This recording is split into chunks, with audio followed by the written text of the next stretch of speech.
stress should not be part of this job. Don't overthink your decisions. It's always going to get done. And that's one of my biggest hurdles is I have to stop being afraid. I have to trust my instincts, trust my gut, and go with it. Today we have Jeremy. He is our head of ops here at CFS. Mm-hmm. And Jeremy has had a really, really rapid growth trajectory here in the last, year? Yes. Yeah, there's no hockey stick. It's just skyscraper. It was flatline for a while, and now I'm to the top. So yeah. So Forge in the Field, we talk about what are these moments where you feel like you're in the forge and you're like, oh, it's really, really hot, right? And then there's that moment where you get pulled out and you're like, relief, and then the hammer starts falling. Yep. Okay, I get it. And so there's gonna be those moments, and I wanna emphasize on those. But really, I think one thing that I learned about you a little bit later on was I didn't realize you were a fanatic of a truck driver. Oh yeah.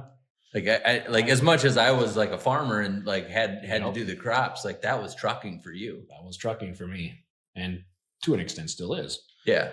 I mean, I love being around the trucks from a young age. And then I was at Waconia Farm Supply, and they let me go for seasonal reasons or whatever, and just took the leap, went to a truck driving school, and been driving ever since. So was somebody in your family a truck driver, or what? Nope. Oh, you just had just loved it. We haul grain in a straight truck to the market or to the bin sites there, and just loved riding with my grandpa, and he was always the truck driver. So just learning how to shift on a synchronized 6-speed, and then that's how I learned how to drive truck. I was driving the straight truck when I was 15 with a farmer's permit. Okay. So full of grain. Oh, nice. No tarps, no nothing. So you air brakes? Nope. Well, yeah, air brakes on that one.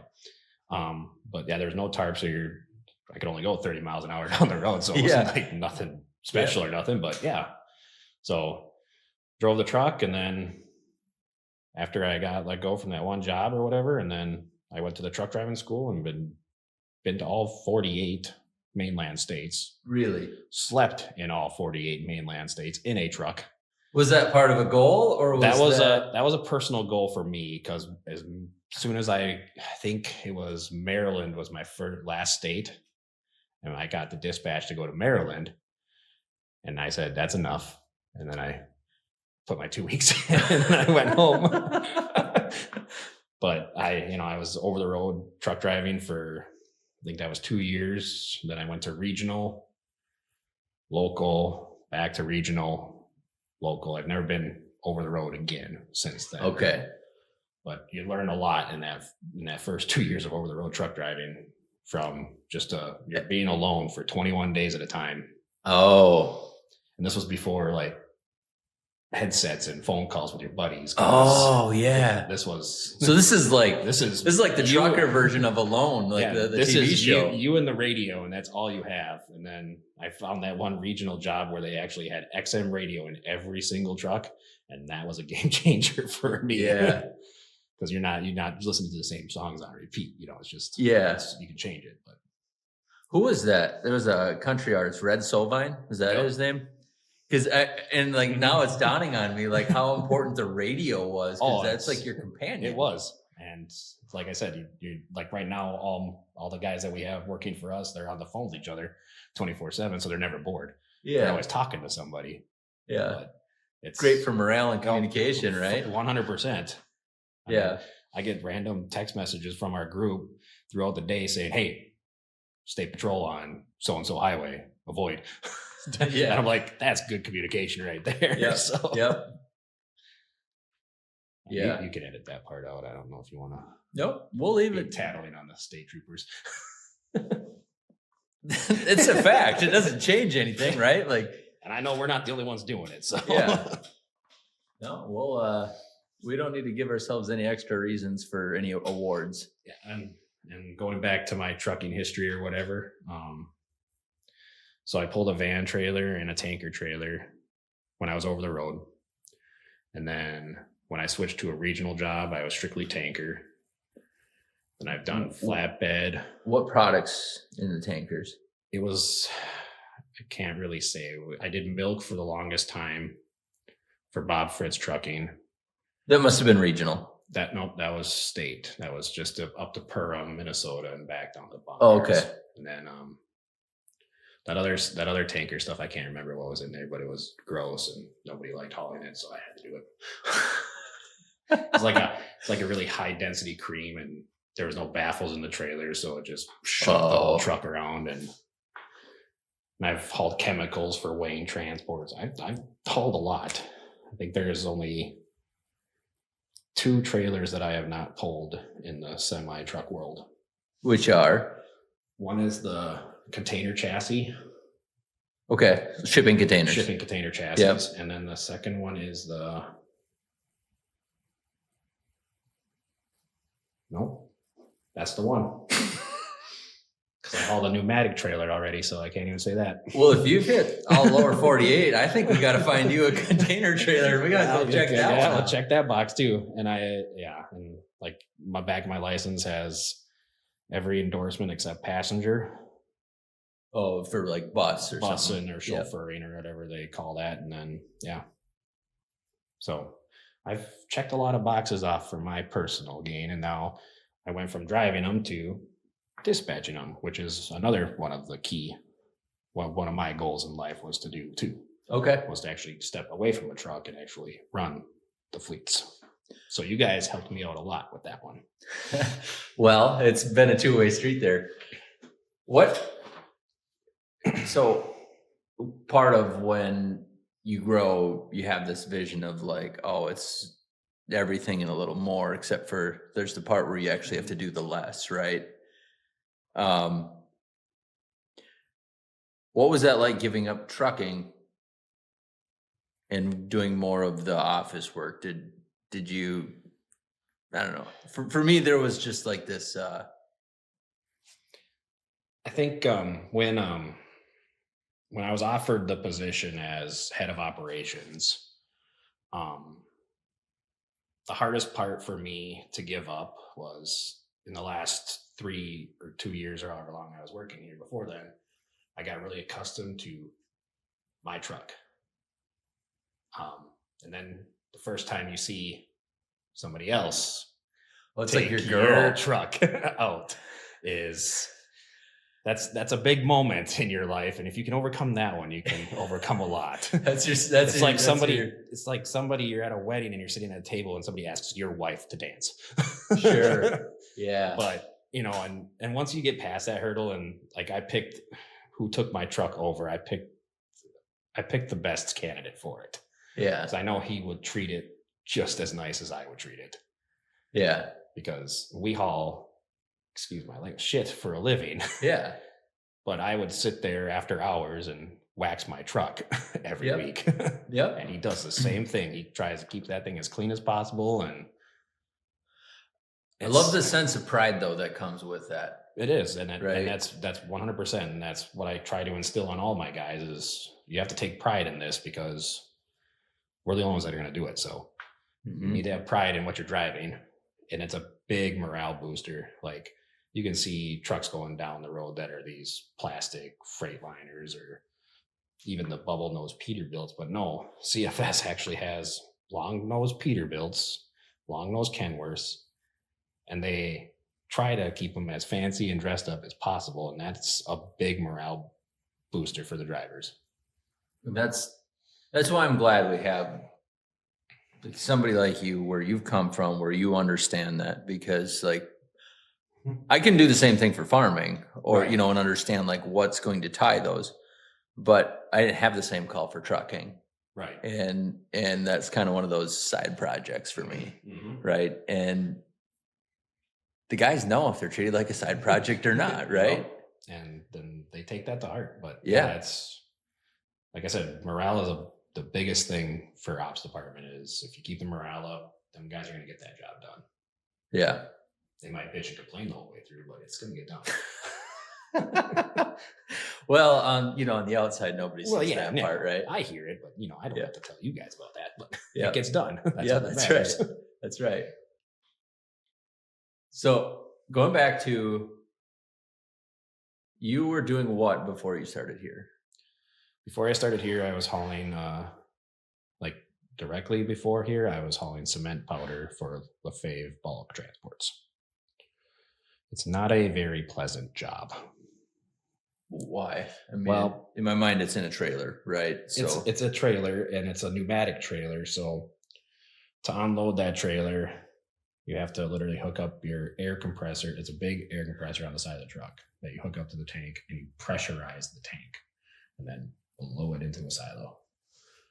Okay. There's a lot of monitoring involved with it. If you get over a certain PSI in the tank, you're basically prepping a big ass bomb. Oh, minor detail. A pressure cooker bomb? Yeah.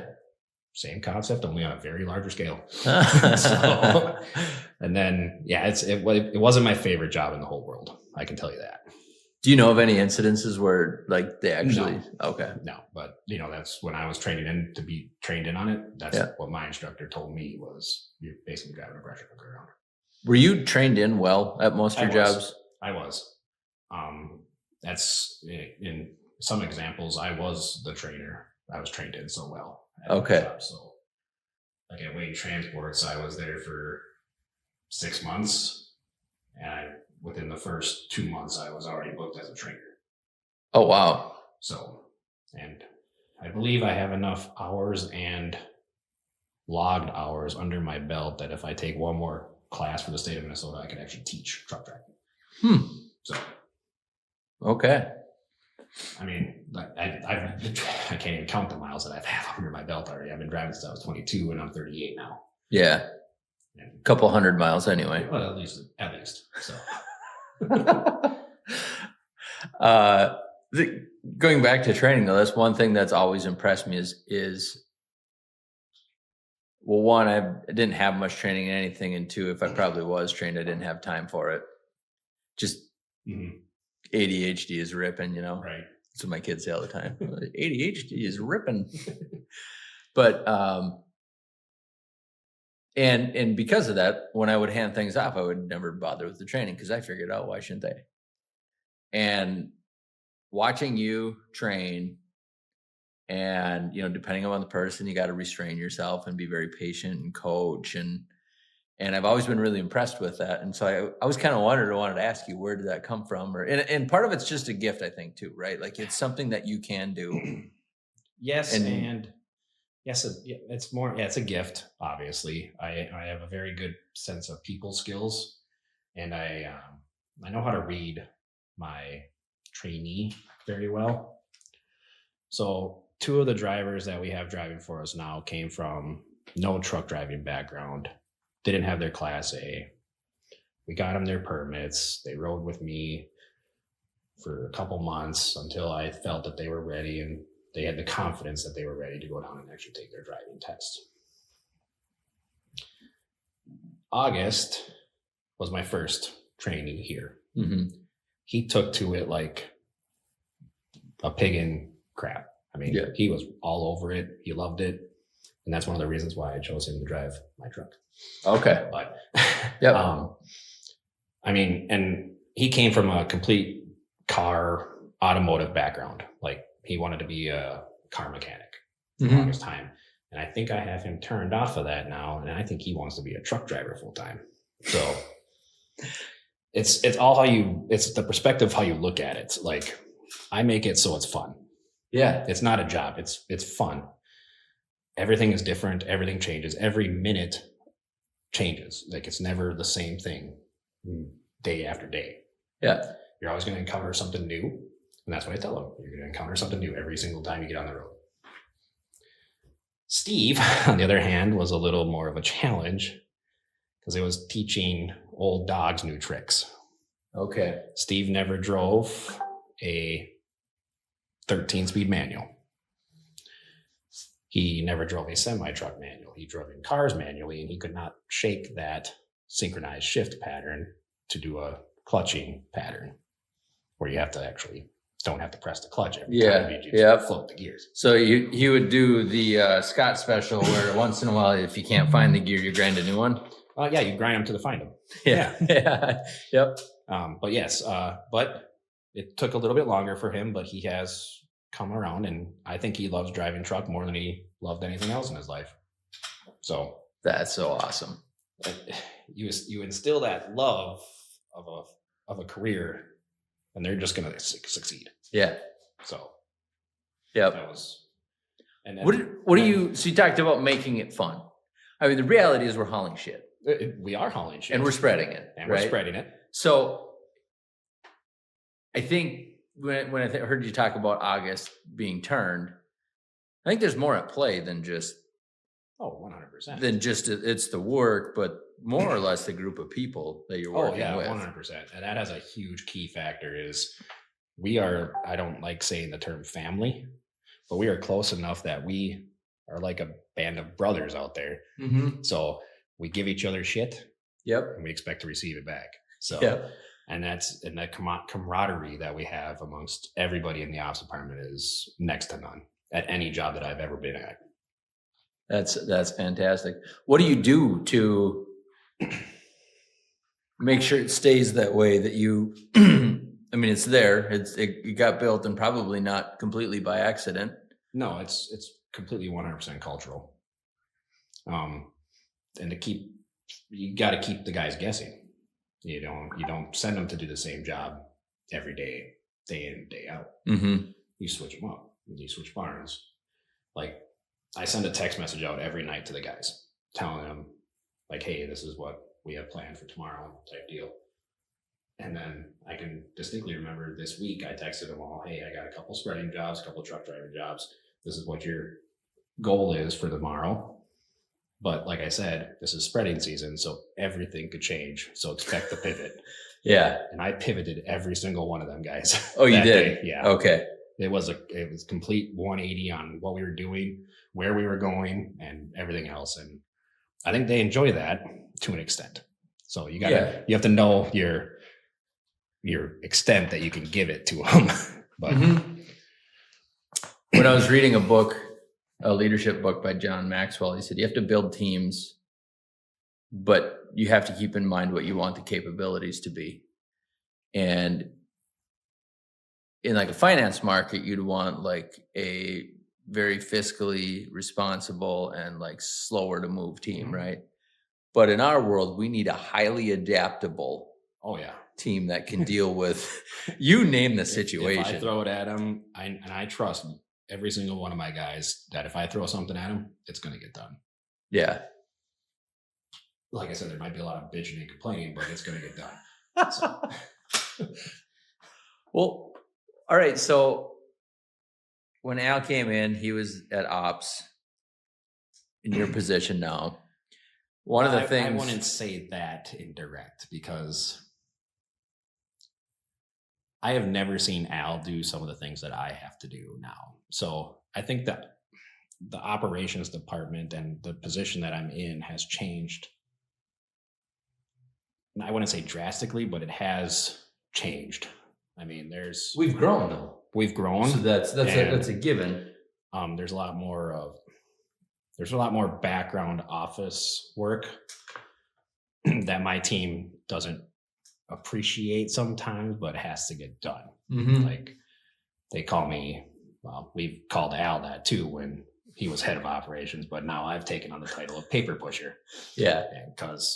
And another thing that Gavin has me in his phone as walking boss, because I literally walk between jobs. Yeah. To make sure everybody's doing it right, or doing it up to CFS's standards and stuff like that. And there's a positive morality, but yeah, it's so I wouldn't say, hey, look, boss, walking boss. Yeah, exactly. When I saw that on his phone, when it popped up, I'm like, I don't really care for that. But then I got it. Why he called me that. Yeah. But, so like when you say that Al was at head of operations, I think his head of operations and my head of operations is a completely different role and position. I agree in general. But there's no way that Al could have had the same one, because we aren't we're not the same company we were. Right. A year and a half ago. Yeah. It's like draft day. We're not different world than we did 30 seconds ago. So, so like, I'm still trying to forge out this role that's always changing. that CFS has put me in, that is constantly changing. And, you know, one of my rocks this quarter was to pick and groom my potential successor. Mm-hmm. And that was the hardest rock that I had, because what is my job going to be 2 years down the road, 3 years down the road? Yeah. What do I expect the head of operations to be doing 2-3 years down the road? Yeah, that's a good question. Like, I'm sorry, I'm rambling, but I could groom any one of my guys to take my job right now. Okay. Like, as it stands right now, any one of them could potentially fill in my spot. That's great though. It is great. It's the fact that, do they want it? Mm-hmm. And that's what I have to push. Is one of our culture points is growth oriented.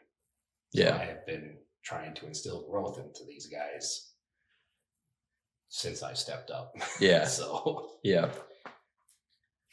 Because if you like, just the spreading season alone, like, if you would just like think, or if I could write down all my thoughts, it'd be pages upon pages of stuff just floating around in here.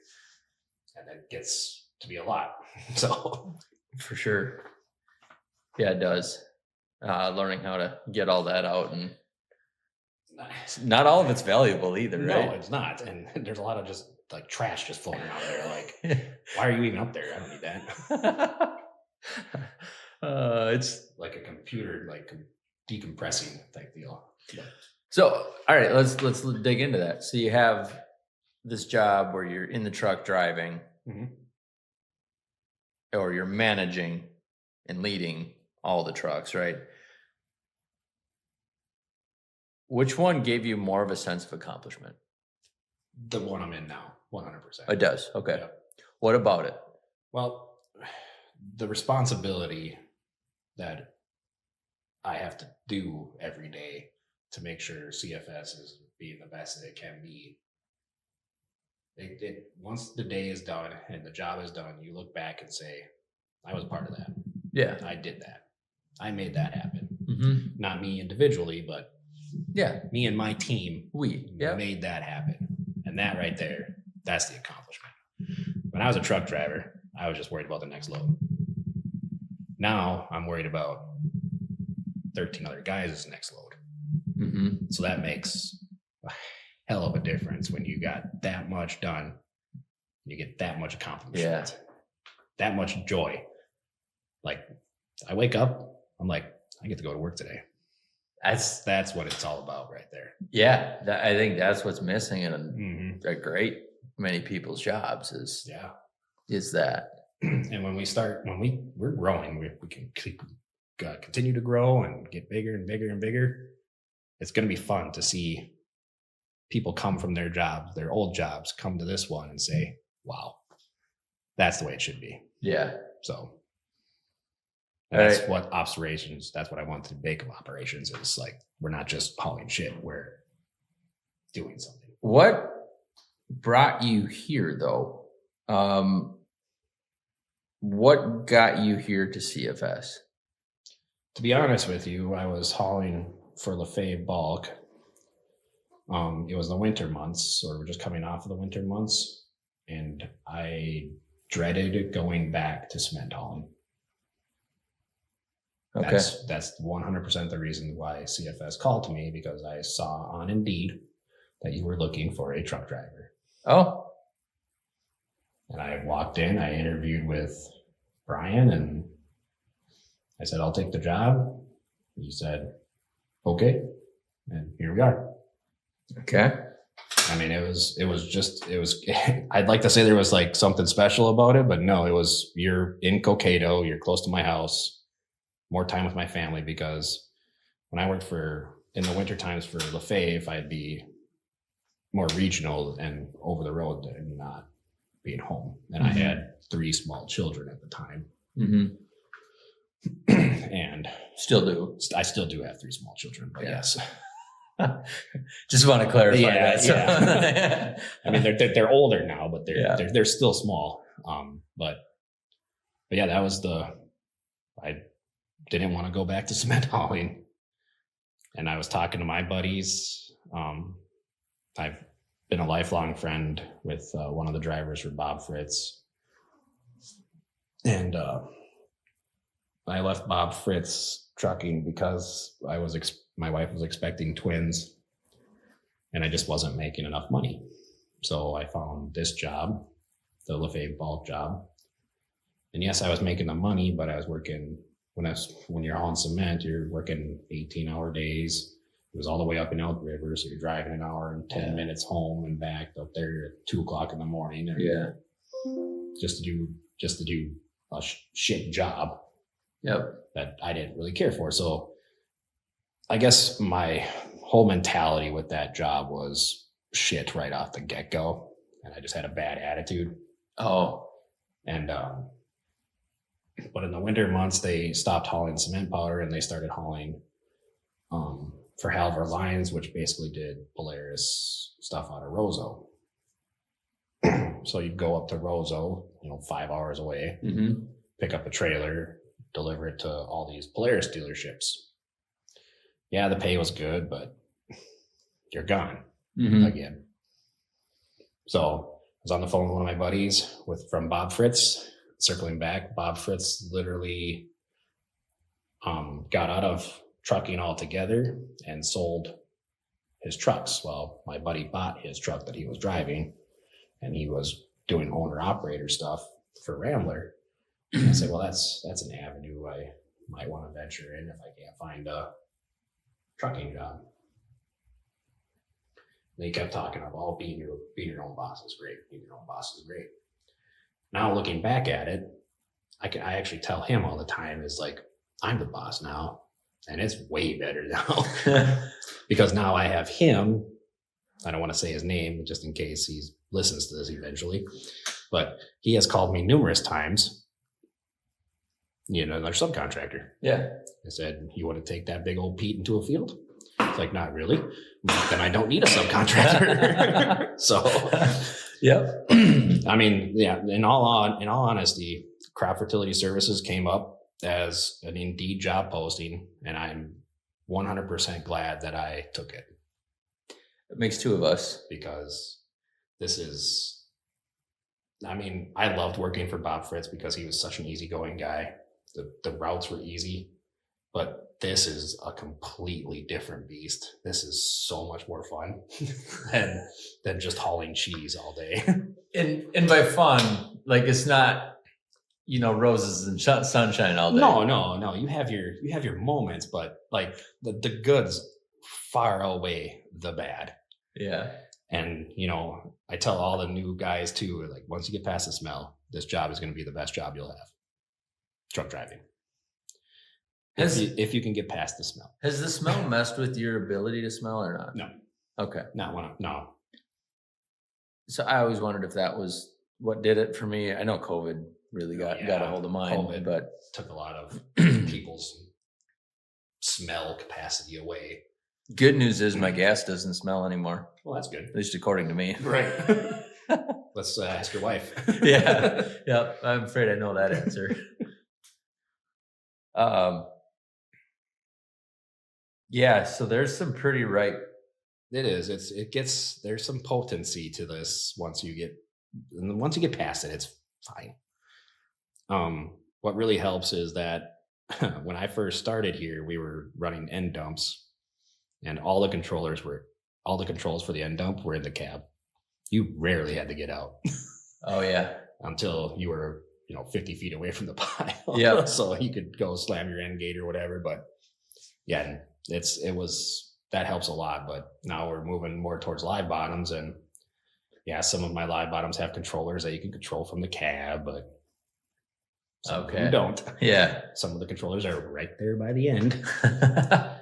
But no, I have 5 guys, and I have not heard anything about the smell from any of them. Well, except when the eggshell trailer sits in the shop for a day. Then that's something else. that's a different beast altogether, but yeah. Yep. All right. So how long were you working here before Al moved over or came on board? I just celebrated my 3-year anniversary on March 27th.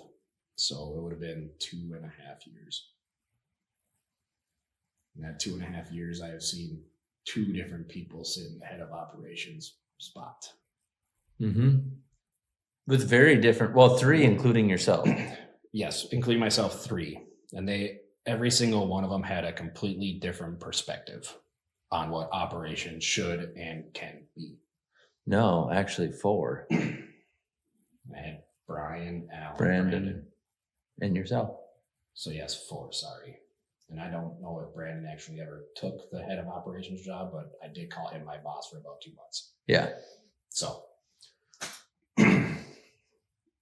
and yes, every single one of them had a completely different perspective and outlook on what operations should and could be. Brian has never driven a truck. Had nothing. He just told us where to go. Yep. And sent us on our own willy-nilly way. Brandon has driven a truck, but I don't think he had the capacity to run the department as it should be, or else he wasn't given the full and complete authority that I have been granted. There's probably some of both in there. I mean, just being transparent, like, and there's been a lot of lessons learned. There has been. And when Al came on, it was me and Gavin in the ops department. It was just us and Al. Now, Al had brought a completely different perspective to the job. Mm-hmm. And one of that was the transparency. We weren't just the outcasts out in the trucks. We were now involved in everything. Mm-hmm. Like, he didn't spare any punches when it came to what you guys were doing up in the office to what we were doing out in the fields. Yep. That was a complete eye opener for me. Just when you get to hear what's actually going on upstairs and mm-hmm. what's trickling down to us, it gets filtered through a bunch of rocks before it actually gets to us most of the times. But Al came upstairs, went right down to us, told us what was going on. Yep. And that's kind of why I took it upon myself to unofficially make Al my unofficial mentor, because I saw how he was running EF, and I said, that's what CFS could potentially mm-hmm. expand and grow and outgrow that. Yeah. And then, so that's kind of, I loosely base my perspective on operations department on his original guidance and revamping of the whole department. Methodologies. And, Yep. Leadership style. Yep. I don't know what the question was before that, but no, it just started as that. We trailed off. But, no, and that's all good. But yeah, when Al came on, I was here for 2.5 years, and in that time, like I said, there was before me, there was 3. I had 3 different bosses in that time period. Mm-hmm. And there was a big old cluster F of everything. And then you throw the AI on top of it with Forsman Farms and bird flu, avian influenza. Sorry. Yeah, not these days, intelligence or insemination. We were talking to who knows who. That was when we really had to step up our game, and that's when I really saw Al at his best. Because we had to be 100% biosecure. I got to see Al's complete contact list and network of just trucks that he could pull out of the air to come help us haul compost, whether it's compost, manure, bringing barns out. And that's when I really got a very good, like you got to see a sense of urgency and then a lot of pride. Yeah. Because you got to see it in his face saying, hey, he would always say this, like, you think CFS could have hauled 1,000 tons in a day before I got here? And I'm like, we could have. It would have been tough, but we would have got it done. I mean, me and Gavin were good. Yeah. You know? Yeah, it would have been a 26-hour day. Yeah, it was nothing. But, and then, you know, you just get to see that smile, and that there's so much pride in the whole leadership team right now that it's baffling. Yeah. Like every Monday morning we sit down together and I'm excited to be there. Yeah. Just to keep learning. I get to give my inputs. I get to say, hey, we need this, we need that. Then have somebody challenge the snot out of you. Always challenges, and somebody's always challenging. Yeah. But yeah, it's great. I can't say that enough. Yep. No, that's been really fun to watch that change. And there was one other guy. I mean, I didn't really have the opportunity. I mean, we knew each other by face, right? Mm-hmm. And that's some kind of piss poor leadership on my part too, right? Like there's a lot of growing that's happened, but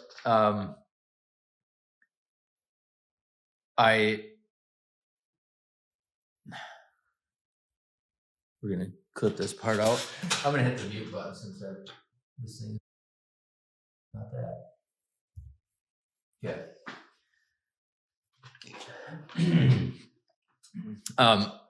Al and I had a conversation as he moved up to COO or integrator, right? And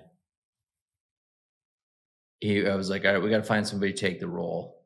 And I know a guy who is right about your caliber. Okay.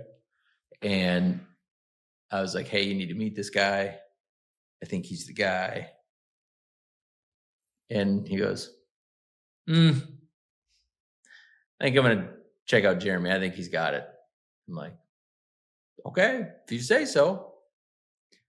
And he was right. You're going to start making me cry here, God damn it. And that was what, like, truly I want people to like thrive within. But I didn't know in our ops department who we had or what the capabilities want. I did know to some degree that you wanted to grow. Yep.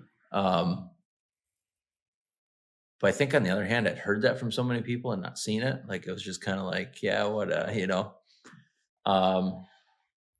And watching you step into a role and I think Al, again, I would make people figure it out on their own, which is not great leadership. Al did not do that with you. No. The one thing I think he did very, very well, and I have completely changed my style because I've seen the success of this, is there's always a way to do it. It's always a yes. If sales asks you if you can deliver this, it's a yes. There might be a yes, but. Yep. But it's a yes. And previously we were saying no. No, yeah, that was one of the first things that he told me when I took this position or was trained to be put in this position. He's like, when Ron asks you if you can move something, you always respond with yes. Don't give a time frame. Just say yes. Yeah. And that right there, that's the mentality of ops department changed at that point. Yeah. Because we were under prior leadership was like, oh my gosh, Fourthman's is full. We got to move their shit now. Yeah. Type deal. Yep. And now it's to the point where, yeah, it gets full and I get yelled at and get told to clean it out, but I have trucks always readily available. Yep. Not necessarily fields, That's where me and Ron have a little disagreement every now and then, but and that's getting better too. It is. But we had such of a fear of utilizing subs before that, because we had this mentality of just keeping all the money in house if you can, that we really had a low ceiling as far as what we could do, and that's why we were saying no so much. Yeah. And holy cows, have our relationships improved? It's improved 100% with our vendors. If we can't move it, I will find somebody who can. Yeah, and that's been through us, obviously. I mean, all right, go back to avian influenza, right? When that's when we nearly broke. Right? I mean, CFS as a company nearly broke at that point. I saw a lot of down faces during that time. And there was more questions than answers. There was so much insecurity. We were living in fear, which is never the place to be. So wrong mindsets, an ops department that says no a lot. Yeah. Really limits, because that was our breadwinner, right? For pulling. We had all our eggs in one basket. Yep. And that is a pun, and that's intended as well. It is very much intended. All of our eggs were in one basket.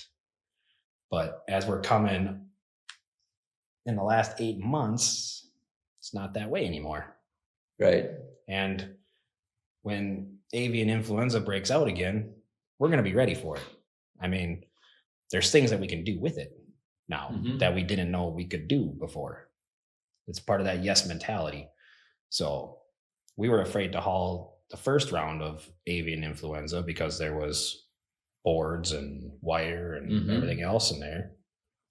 Well, you say no once. There was ramifications. You'll lose the next round. And when the next one hit, the compost that came off that site was so rich because they were using their pellets as composting products because they couldn't sell their pellets anymore. So I'd hate to say this about CFS, but we lost out on some big ticket items right there. Oh, yeah. And guess who swooped in and got it? Yeah, the competitor did. The competitors. So where was I going to go with that? But yeah, the we don't say no anymore. And that's really important, though, right? It's not that we don't say no we don't say no to the selected opportunities. Correct. Right. We will still say no to hauling something that's outside of our. We're not going to go start hauling milk. Oh yeah. No. But like everything within our range, if our sales team, if our customers need, if our vendors say, hey, we have a problem, it's always a nod. Right. We're there. What do you need? Yeah. And we're your problem solver. And I think that one of our vendors, or a couple of our vendors now, are actually starting to realize that when I say we're going to be there, we're there. Yeah. And they take that to heart and they remember that for the next time. Yeah. We have that philosophy alone. It can be viewed as reckless, right? I mean, like, oh, how do you know you're going to be able to manage? How do you know? Well, we armor ourselves with a complete fleet of trusted partners, employees, leadership. I mean, we're all 100% a team on board, and we are all facing the same direction. I mean, all of our ducks are in a row. One might be a pigeon, but we're all there.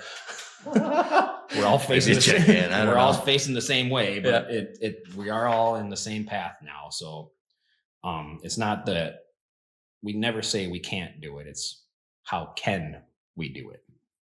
And that's huge. I didn't even realize what a disaster. Oh, we weren't even special when we were at that level of chaos. We were just normal. Yeah, we were just there. Yeah, and that, like, when we look at like our competitors or other people who are doing, like, they're running the same exact gong show that we were. Yep. And now that we've cleaned that up, man, people are starting. I'm not gonna lie, we're doing it better. Yeah, we're doing it a lot better than our competitors are. How does that? So we talked about it's not roses and sunshine, and you get calls I do every day that are like, Yep. sweet. Yep. Exactly. How does that affect your blood pressure, your thinking, like your reaction? Well, I'm gonna go out and say this. It's publicly known. My blood pressure is regulated. It's not where it's supposed to be, but it is regulated to be where it's supposed to be. It's hard to say. Like, yes, the job is stressful. I mean, I'm not gonna paint any 16 chapel about it, but it's very stressful. And I've literally asked every single one of my team members, "You want my job?" They said no. And it's always after I come back from a phone call that I had to storm out of the room angrily because it was just pissing me off. Yeah. Yep. Kept your cool on the phone. Yep. And then I come back in and I'm just like, just venting and raging. But you get calmed down. And the one book that you told me to read, which was like Extreme Leadership, that has played I didn't think it would play as big a role as it has in my life. Yeah. But I use one of their philosophies 4 to 5 times a day. Whereas it don't act right away. Take a mental break. Go out, walk around 30 seconds, think about it, and then proceed. I think Scott needs to reread that book. Oh, it has helped me 100% of the time because he said prioritize, then act. Yeah. Prioritize, then act. That is my 2 key points that I use multiple times a day. And now we're just starting spring spreading. I have 50 fields to spread. Right? I think it's 32 now, but 32 fields left to spread this spring. Prioritize. Where are my units at? Well, they're all in the Hutch area right now. Calling farmers every day. It's ground ready to go. Are you ready to go? Yeah. And 9 times out of 10, they say no. So I have to keep my spreaders going. So I'm literally shifting the spreaders from Hutch to Monticello to Litchfield, back to Hutch.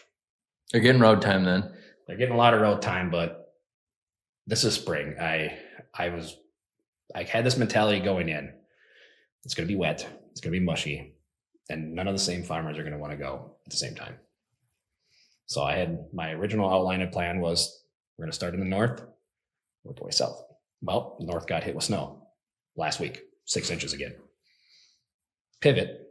Everybody's moving south. Yeah. So, I mean, we're gonna. Because north is light ground, sandy ground. Yep. Okay, I was wondering why you would think north. Like, let's start north because it's gonna dry out faster. No, Yeah. no, I think it's snow every other day, so it's kind of makes that hard. Yeah. But, got it. I mean, it's very stressful. There's a lot to think about. There's a lot to rethink about. But once you get it in your head that, hey, it's going to get done. You set the time frame. The mindset, the time frame, the logistical planning that goes with it. All right, so it ties back into the thing with Ron. It's always a yes, just don't set that time frame. Yeah, you don't set a time frame. No, never set a time frame. Yeah. And if Ron gives you a time frame, you say, well, maybe. It'll get done. Yeah. It might be in that time frame. It might not be. And I hate when Ron gives me, it's got to get done in a day. I'm like, no, it's got to get done in 3 days. Typical of sales. Yep. That's very normal, by the way. This past week, he sold a bunch of manure, and then the farmer wanted to spread it right after we were done hauling it. I'm like, it's 500 tons. My spreaders are all in the north right now. This is down in Hector. What's the problem? Yeah. I said, Ron was telling me this was before we made the sale or whatever. He's like, can you do this? I'm like, oh, he called you before. That was nice. No, I was in the room. Oh. He called me into his little office there and said, I got a guy who wants to take 500 tons of manure. Can you do it? And then he told me the scenario that we'd haul it and then we'd spread it like the day after. Yeah. Then he told me the location, and I'm like, you need to give me 4 minutes. And I walked out of the room.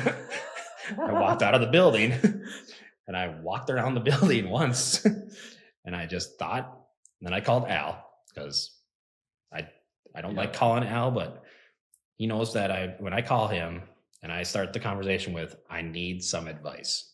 Yep. That he's 100% mine. He's going to listen, and he's going to give me the best advice possible. Yep. Told him this in this situation. And he's like, if you think ahead, this clean out of manure is going to happen next week. You're going to get a bunch of rain. If you look at the weather ahead, you're going to get a bunch of rain. So you won't have to spread it right away. You'll just have to haul it. And I'm like, that's good thinking, because that ground's not going to be ready to spread. Yeah. So I got done with that conversation, walked into Ron's. I said, gave him the thumbs up. I said, send it. That's all you have to do. I like when he asks. Yep. I like telling him no to an extent. It lowers his enthusiasm. So this is. But when you tell him yes, the look on his face when he just made a big sale, I just made his day. That right there. Yep. It's the job. That's the value. And then he gets to see my face when I struggle to get it done. So, yeah. Your mustache is curling. Hashtag Tuesdays. Yeah. I don't know if this is. I'll give you props, Scott. That was the first time you mentioned my mustache on this podcast today. So now everybody's going to be like, wait, what's going on here? Whoa, that thing is nice. There you go. Yeah. Started off as a practical joke, by the way, whoever's wondering. And then it just became part of my identity. So. It's getting to be a big part of his identity too. Yes, it is. All right. So I don't know if this might interest you, but I'm in the coaching group. Yep. And I was talking to another guy who has company. And he got back from a coaching session, and like his leadership team was pretty much up in arms. And the operations guy was like ready to strangle the sales guy, right? The sales leader. And he's like, hold on a second. No. We love our salespeople. Mm-hmm. They're what bring the work in. Yep. It's not pretty. Yeah. But they get it in the door. We remember, you have to lie to yourself sometimes. We love our salespeople. I tell myself that at least once a week. If it wasn't for them, we wouldn't have a job. So yep, you wouldn't have anything. Cater to them. Yeah, when you can. No, you'd have different things to complain about without, like, oh yeah, like unemployment. I'll always find something to complain about. I like that you brought up extreme ownership. That book is funny story about that. A couple people told me about that book. Mm-hmm. And I began to refer the book to other people without having read said book. Mm-hmm. You've never read it? No, I did. Oh, I did finally. In fact, pulled that shit on me. Yeah. I finally, somebody I referred it to called me, and they're like, that was amazing. You know the part where they're like, I'm like, no. So fortunately, like that fall, I got some combine and crane cart time. Yep. And that's for me like the best time. Oh yeah. To just, you get to work, you get to do something that is productive. Yep. But you get to learn, right? And I know you listened to that book while you're driving a truck, right? Yep. It was before I stepped into this position. So I was in the truck. I think I had the book read in like 2 days, because it was just, I didn't want to listen to the radio and I didn't want to talk to my friends on the phone. So there's only so much bitching you can hear. Yeah, that's right. That's right. So I listened to that book, and they tell the story about the platoon. Mm-hmm. Yeah, and they have surf week, and they have to do the boats. And basically, it shortened the story. There's one boat that's really dragging and one that's killing them, and they swap the leaders. Yep. And that good leader turns that bad boat around and first place. into first place. Yep. And within one race. First race. First race, he repositioned his people and put the people where they needed to be. Yep. And motivated them to. When I heard that, that actually gave me like goosebumps. It was there. And I was like, I see it. Yep. I see what like I'm doing wrong. And that was like one of 1,000. Yeah, and you can have the strongest crew ever, but if you put a poor leader in front of them, yep, they're gonna drag. That's the threshold. That's the ceiling. Yeah. That's as great as they'll ever be. Because a good leader doesn't cap them; he expands them and makes them grow to be what they can be. And that's what I'm doing with every single one of my guys right now. They don't like it, but they're doing it. Well, it's uncomfortable because you're always doing something new that you're not good at, right? And that's how you feel competent is when you're up at bat for your 1,000th time, right? Well, you know roughly how this is going to go. But not your third time. No, I like my team. My team is strong, and they all have the capacity to be leaders. One example was on our last Manure barn clean out.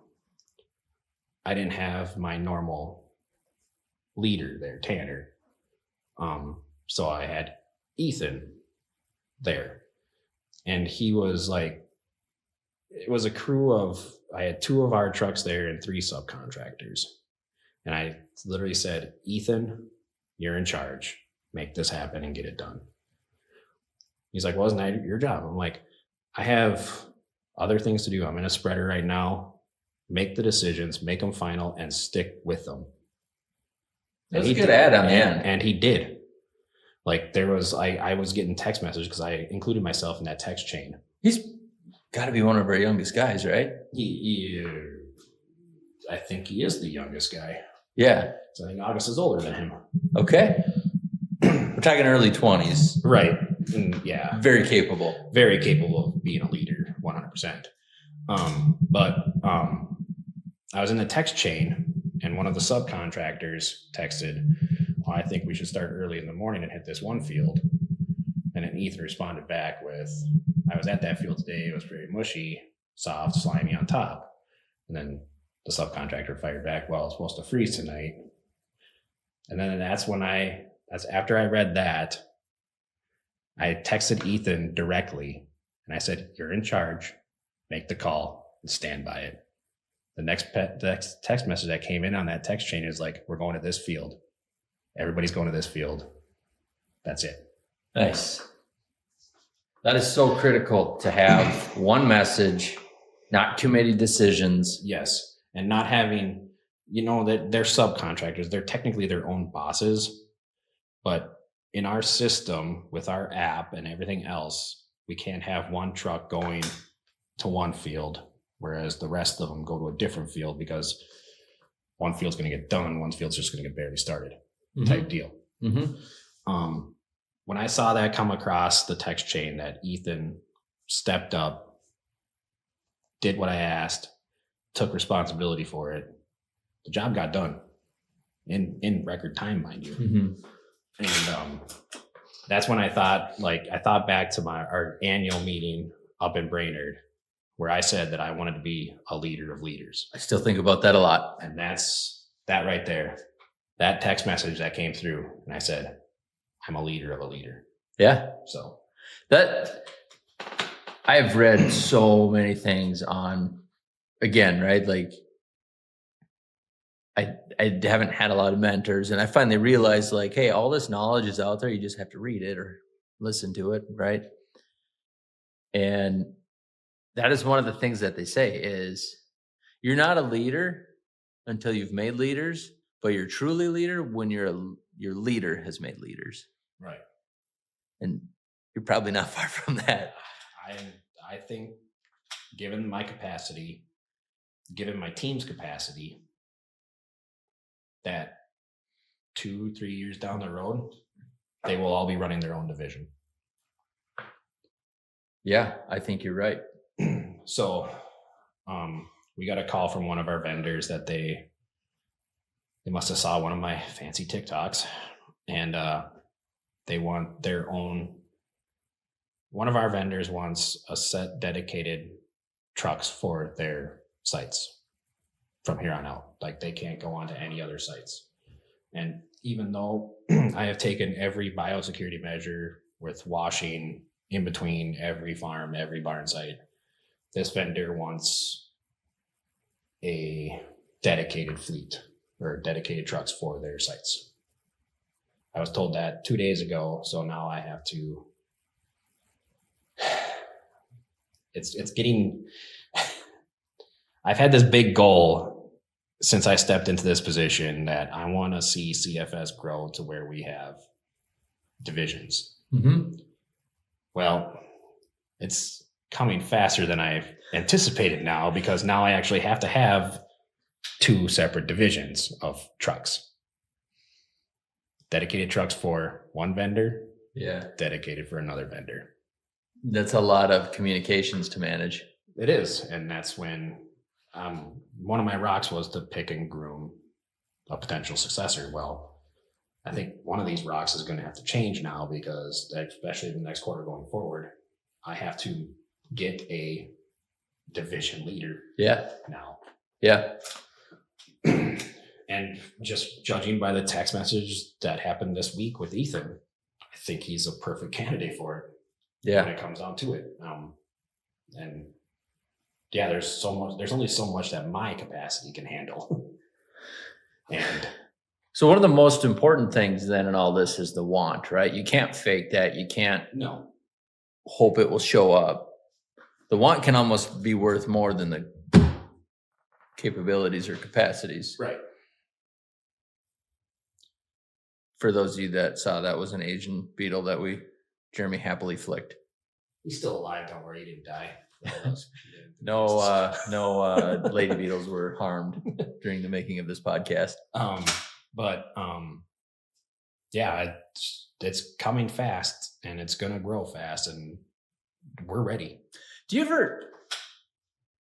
So they talk a lot about, like, hey, determine what it is you want, speak it loudly for most people to hear. One, it holds you accountable, your goals will happen, but there's something to it, in my opinion, because it seems to be happening way faster than I thought possible. Oh yeah.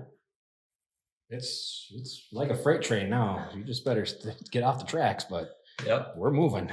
And yeah, like, I don't know where you were going with that, but I was going to say, I have asked every single one of my guys, what do you want from this job? And yeah, they don't take it seriously because they're truck drivers. Yeah. But, the rare occasion. Well, if I can scrape the chicken manure off my boots at the end of the day and get 50 pounds, that'd be a good bonus. If I can leave my work boots at the shop and flick on my hey dudes, then we're good. No, but I think they're all getting to that. They're starting to realize that, well, it's going to happen. Just win. Mm-hmm. So, and that's kind of what I've been slowly preparing them for was, hey, it's going to take off. And when it does, prepare yourselves. Because we're at that point where we're going through the final checklist right before takeoff. Yeah. Big things coming down the pipeline, folks. Yep. That's been pretty universal on this podcast. So big things coming down the pipeline. It's interesting because I interviewed Arlen probably about 2 or 3 weeks ago. And it's changed substantially. Yes. Since then, even. And that was very, very promising then. We live in a different world than we did 30 seconds ago. Yeah. Yep. The moon is getting very close. Yes, it is. Yeah. Well, we moved our millionth ton. Yeah. It was a big day for all of us. Yeah. It happened a little, I was warned about it a little short-handedly, but had to do some math and calculate, and then we found out who'd actually held it. And yeah. I like what you did with that, though, because it could have easily been handed out to one individual, but that's not who we are. We're not about one. It's about a team. And And I actually asked you like, oh, who hauled it? And you're like, no, that's not how I'm going to do it. And I was like, yeah, that's way better. Right. Cause in my mind, it was just like, oh, you get so granular on that one thought. And it's like, no, it's we as a team. It took all of us to get that collectively. And if you want to see the video, check out CFS ground game. Did you like the post? Yeah. Yep. Some people merely sent a moon or a rocket around the moon, but we hauled a millionth ton. Rocket to the moon was the second greatest thing that happened that day. That's right. That's right. Yep. We've been working on this much longer. Right. Well, not necessarily. NASA's been at this since 1969. Not this specific launch, though. I mean, this is just another. I read that they're using one of SpaceX's. Well, they should be machines. Because SpaceX is like. Well, they bought it from SpaceX and just painted NASA on the side. Well, good, because SpaceX figured it out way better. Oh yeah. Yeah, we could edit that part out. No, I think that's the interesting stuff, right? Like, I don't want to get Elon all upset though that we're throwing SpaceX. Oh yeah, yeah, that's true. Yeah, we're going to be eclipsing Elon here shortly. 100%. Yeah. Al made a joke one day. We were driving down to Heartland, Minnesota to pick up a spreader that was getting service done down there. And we drove by a Cargill plant. Just out of the blue, Al just said, I'm going to buy them. And I'm like, you're going to buy Cargill? And he's like, yeah, why not? And he didn't have any fucking sarcasm, nothing. It was just 100%. I'm going to own them one day. The one that makes you go, Well, then he just proceeded to like nonchalantly just go on to the next phrase. And I'm like, let's back up a little bit. You want to own Cargill, one of the largest egg producers in the world, if not the largest egg producer in the world. Privately owned. It is. Privately owned, yeah. So he's like, yeah, why not? There's a price tag on everything. We'll get it one day. And I'm like, all right. And then you see the motivation behind Al and what he's bringing to our table and everything in the future. And I'm like, fuck, he might actually do it. Right. That's the difference. So, I haven't actually called him my mentor, like to his face, but unofficially, yes, he is my mentor, and it is fun watching him work. Yeah. Yeah, he's got a gift, man. He's in his gift. Yeah, like this is where he belongs, and he's owning it. Yeah. And that's been a wild ride getting him up, working alongside him. And we push each other and pull. Oh yeah. But it's been a blessing, really. Mm-hmm. I think that was, looking back at it, looking at it from where I was 2 years ago and a lowly truck driver, looking back at it, I'm like, that's the best decision CFS has made so far, was bringing him on. And then lately bringing Arlen on, and actually, based on what I'm finding out now, is we were like really, really early in bringing Arlen on. It's like strapping all the jet booster or the rocket boosters on maybe a Cessna. Yeah. But guess what? The rocket ship is assembling very fast. It's playing out to CFS's advantage very well. Very well. Yeah. But yeah, it's whew. This is going to be fun. All right. So you were a truck driver 2 years ago. Yep. And you get brought in, and you made a comment earlier about it. Your role and Al's don't match. And I agree, because we don't have this, we're not the same company. But what were at this point some of your largest hurdles to overcome? The ones that like stick out to you. That the biggest hurdle was seeing the back end of the decisions made. So yeah, it's one thing to just say, hey, haul this load, haul it here. But when you actually start seeing how that came into effect, all the hindsights and all the things that have to go into that sale and that load, that was the biggest hurdle to overcome, because there was times where I didn't know what was going on. And then you're looking at these sheets and like, oh, I have all this stuff to do yet. I got to get this done. Okay. So you're like seeing everything as compared to one little thing that you see as a truck driver. So you're seeing, when you're the truck driver, you have a little scope. But when you're in my position, you see the scope as a whole.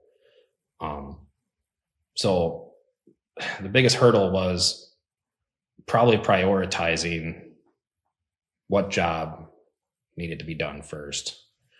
And, I stepped in with avian influenza probably at its peak.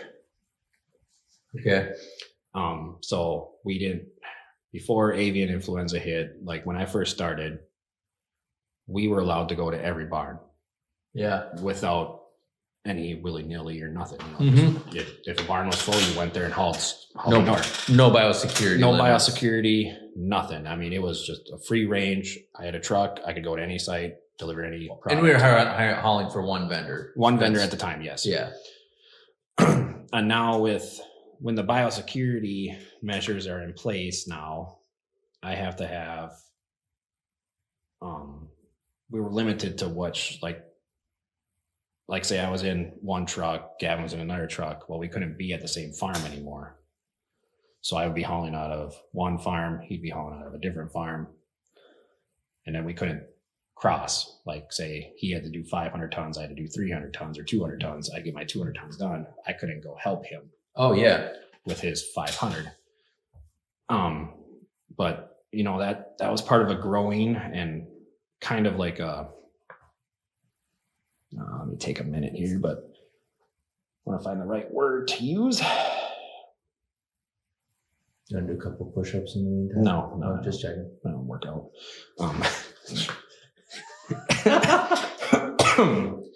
I don't know what the right terminology to use, but now it's a little more chaotic because I have, let's rewind. What was the question? Sorry, Scott. Oh, you were talking about being limited biosecurity. Limited biosecurity. So now when I was the truck driver, I get my 200 tons done. What am I going to do the rest of the day? I can't go help Gavin with his 500. So that kind of threw a wrench into everything. And that's when we decided that we needed a third driver. So we could keep all the farms happy and serviced at the same time. And then we'd have to find other things for the trucks to do when there was no manure to haul off of site. And that's when you really start seeing the struggle in it. But, we've changed that since in the last year. Now we have a fleet of 5 trucks. I have 2 trucks for multiple barns. So when Gavin was behind, I could jump in a different truck as long as I didn't get out of the truck, like have Gavin load me or something. I could help him get his manure hauled off of one particular vendor for one site. So that's when we implemented the biosecurity measures for CFS. And I think we have gone above and beyond from what a lot of our vendors are expecting of us. So when we haul off a farm, before we go onto that farm, the day before, all of the trucks that are going onto that premises are washed inside and out. Inside the cab. The cab is vacuumed out, the box of the trailers pressure washed out, and then we use this the Viruset spray, which one of our vendors recommended for avian influenza, stuff like that. And I don't just spray the tires like the vendor requires. No, the whole truck gets sprayed. Okay. The inside of the box gets sprayed. Everything that manure touches gets sprayed. And then we've also implemented on one of our trucks is a self-spraying system. So all you have to do in the cab of the truck is press a button when you're coming onto the farm site, and it automatically sprays all of your tires, sidewalls, tops and bottoms, inside and out. But like I said, before we even go onto that farm site, the bed of the trailer is washed out, everything's sprayed down already, but we take it one step further. We spray the tires off too. Every time we enter the farm. Okay. Because that's the one thing that the vendor requires is the tires need to be sprayed off. And did we create this system? No. The system was created by, I can't remember the name of it, but we are taking their ideas and kind of implementing our own Improving it? tweaks to it. Improving it to match ours. Yes.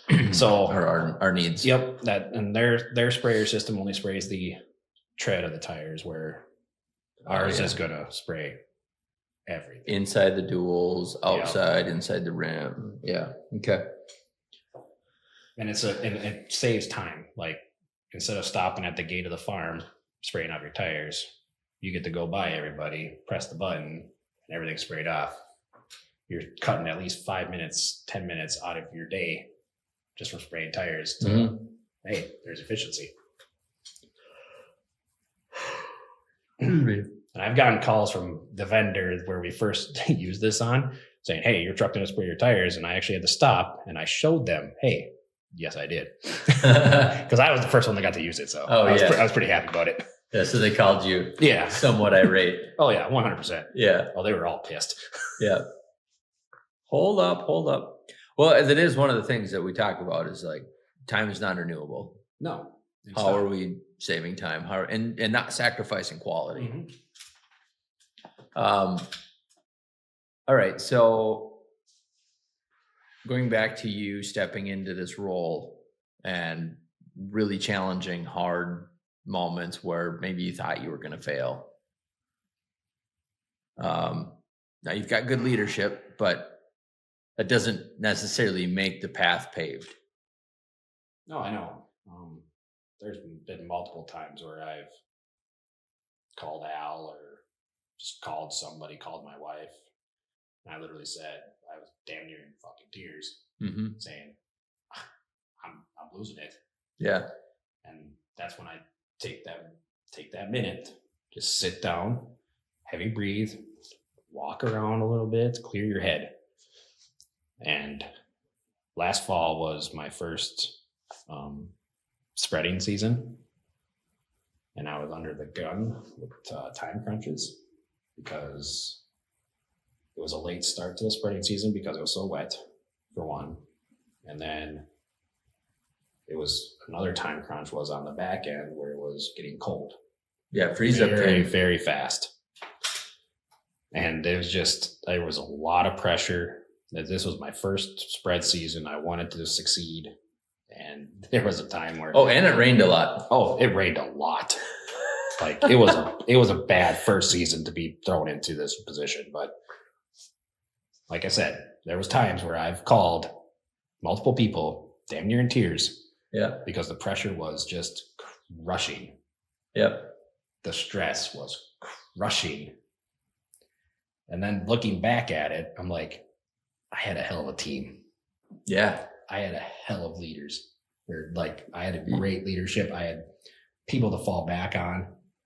If I got too carried away or too freaked out or stressed out or whatever. And I remember calling my wife, and I called Al too, but I call Al every day. I called my wife and I said, I'm failing hard. She's like, how are you failing? I'm like, I don't know, but I just feel like I'm failing. She's like, no, you're not. And I'm like, you don't know that. She's like, I listen to you every night when you come home and tell me about your day. Yeah. You're not failing. And that right there, that was the 1 30-second phone call that I needed to. Yeah. Yeah. Hey, let's take a rock. Let's take a new look at this. Yeah. Like really, really take a new look at this. So And that, I'm really glad you brought that up, because we talk a lot about what are our priorities, right? Mm-hmm. God, Yep. family, in the order of spouse and kids, right? And then work. Yep. And it just shows like, hey, this is who we are. I mean, just that very action of. Oh yeah, it was. That was probably the most emotional that I've gotten. Well, so far. It's not over yet. with that first spread season where you're just on pins and needles, making it happen, and yeah, it was a good fall. We had a good spreading season. Yeah, everything got done. I was just freaking myself out. So no, but it wasn't that easy, because with the rain windows and with some breakdowns and theoretical freeze updates, we realized we were not going to hit, and we had to buy a new spreader. And that is not typical. No, the spread season. It wasn't, but looking at the trajectory of what's going to be going, we needed that third spreader. Yeah, we 100% needed it. There was no way ifs, ands, or buts about it. And now we're going to need a fourth. Potentially, yes. Yeah. So, or another one of those. Yeah, that was probably the biggest hurdle that I've had to surpass. Was my first. I'm doing it all fall spread.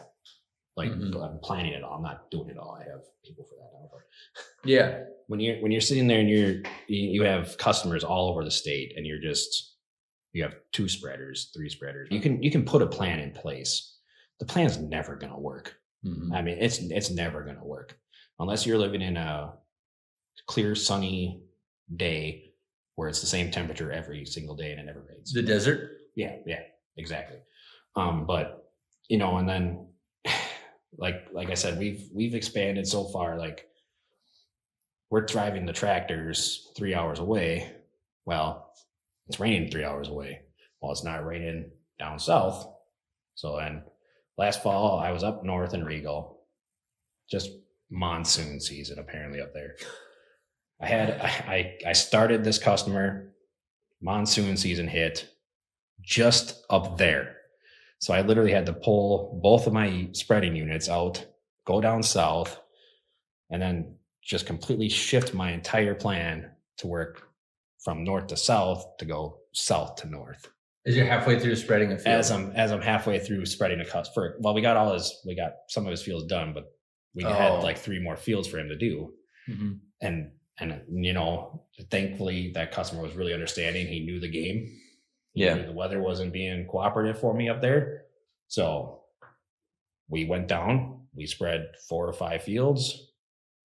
Then it started drying up. So I split my spreaders out. One went north, one went west and south, and we got it done. I mean, it's a challenge, but once you get over that hurdle once you get past the mindset of like, oh, nothing's going to plan. Once you learn to pivot, it's there. Yeah.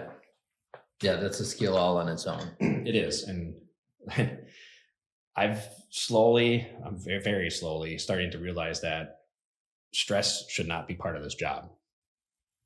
Don't overthink your decisions and stick with the one that you have. So that's really interesting then. What stress is going to come from fear, right? Yeah. Fear of what in those situations? Fear of not meeting the customer's expectations, but it's always going to get done. And that's one of my biggest hurdles is I have to stop being afraid. I have to trust my instincts, trust my gut, and go with it. Yeah.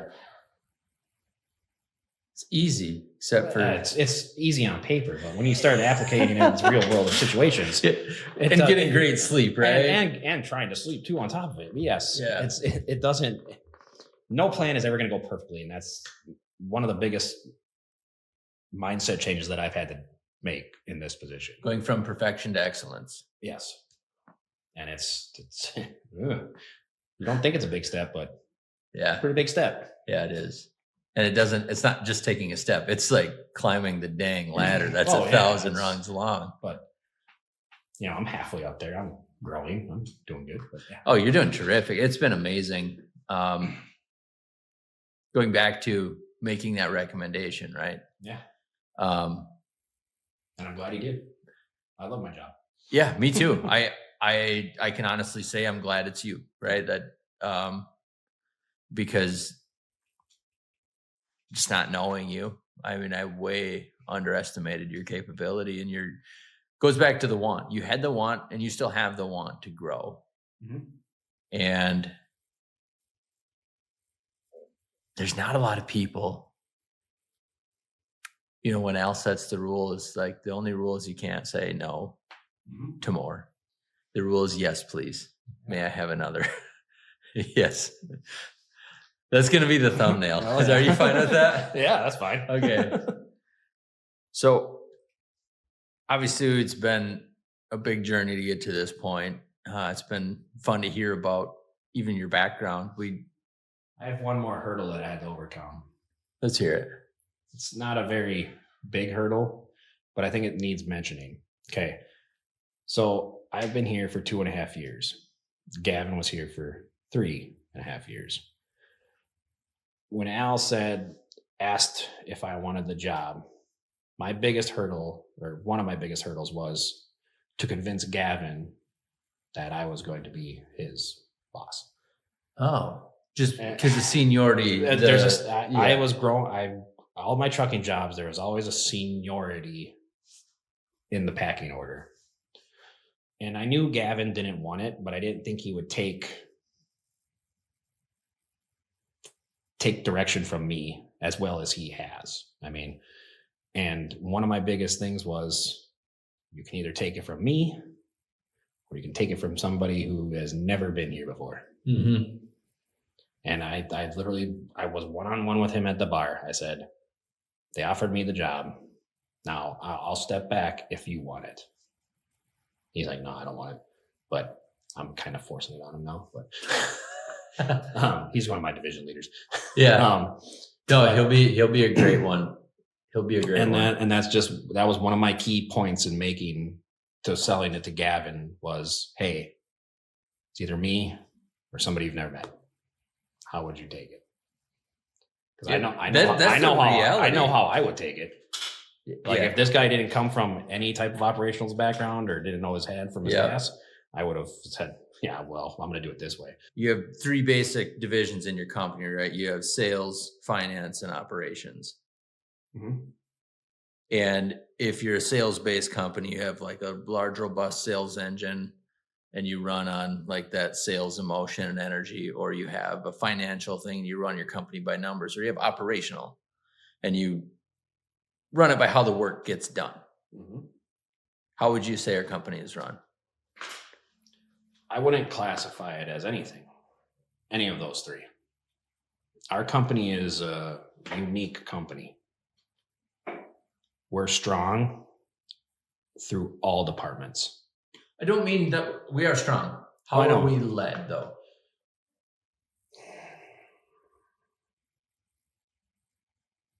See, I don't have a clear answer for that because I don't think of us as an operational company. I don't think of us as a sales company. I don't think of us as a financial company. I think of us as we're a customers first company. I'll take that answer. It's every single one of our departments is all on board for customer first. Customer service. Customer service. And that doesn't just include customers. That includes vendors. It includes customers, farmers. Yeah. Anything we can do to help people. I like that answer. Thank you for deviating.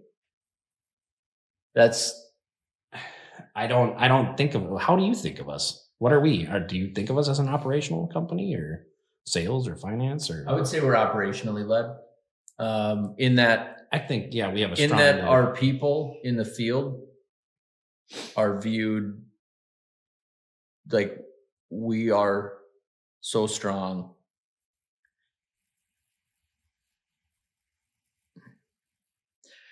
We have very strong departments, Yeah. But I don't want to say that any of them are weaker, but operations is the one that always says yes. Oh, yeah. That 100%. always says go. We'll figure it out. And we're always building like such of a complete, robust operations that makes everything happen, that the rest happens too. Think about it this way: we're the axle on the wagon that everything circles around. Mm-hmm. So that's what I mean. If you want to go up to that standard, I love operations. I was operations bred and built, and then I'll glorify operations all day long. So you can look at a financially led company, right? And it comes down to purely KPIs. And there's like a group of people, right, that are like the financial acumen is a lot higher in and throughout the entire company because it's financially driven and everybody understands it. It's just like a financial culture, right? Which we're cost aware, right? We're not wasteful. We want to be good stewards.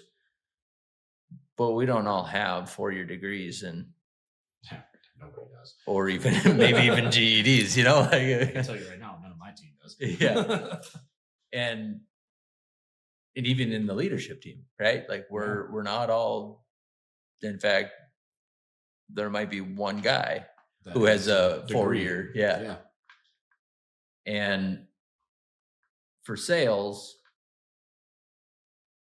we're not pumping in all the sales and trying to figure out how to get the work done later. I think it's the operation, the bootstrapping, the work grit that gets it done, that enables the rest of the machine to run. And that's actually what drives the culture, in my opinion, is the operations. That's why I asked that.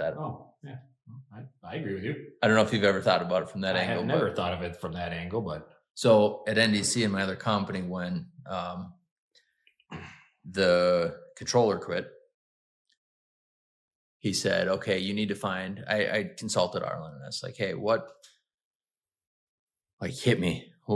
What from your opinion am I missing? Cause like, this sucks. Yeah. And he goes, okay, well, you need to decide now, do you want an operationally led company or a financially led company? Meaning you can have a controller run your company and they're going to run it according to the numbers. Or you can have a COO or head of operations run your company and they're going to run it like how the work gets done and the financials will work too. I was like, oh, I didn't know you could like mix and match. Yeah, I didn't realize that companies were sized and measured differently. Right. And so that was when I really became aware that like, no, I like operationally strong companies. Yeah. And if that's the wording of the question, then yes, 100%. But if you look at it the other way, you said earlier in the podcast that nothing happens without sales. Nothing happens without finance either. Nothing happens without finance when the money starts tracking in. Yep. You got to keep track of it. But once again, that's why I said I don't think we are strong in any department or the strongest in any department. We're strong in all departments. Because all of our departments are all, like I said, we're all in the same row, all facing the same way. It's all forward. Yeah. All the ducks are in the row, but there might be a chicken or two, but they're there. Maybe a pigeon. Yeah, or a pigeon. Yeah. They all lay eggs. It's fine. Yeah, exactly. And they all have organically grown fertilizer. Sustainable. But yes. All right. So let's look forward a couple of years. And your imagination is about as good as mine at this point as to what it's going to look like, right? Yeah, we have no idea. But different. It's definitely going to be different. It's going to be bigger, better, stronger. Tell me about what you think success looks like. I mean, even for you personally, your family here at CFS, because you're not going anywhere. Well, What are the first things that come into mind? I could say the easy one, financial stability. Mm-hmm. But success would be getting to be with my boys, watching them grow up, and still coming to work every day, loving the job. That's success. Yeah.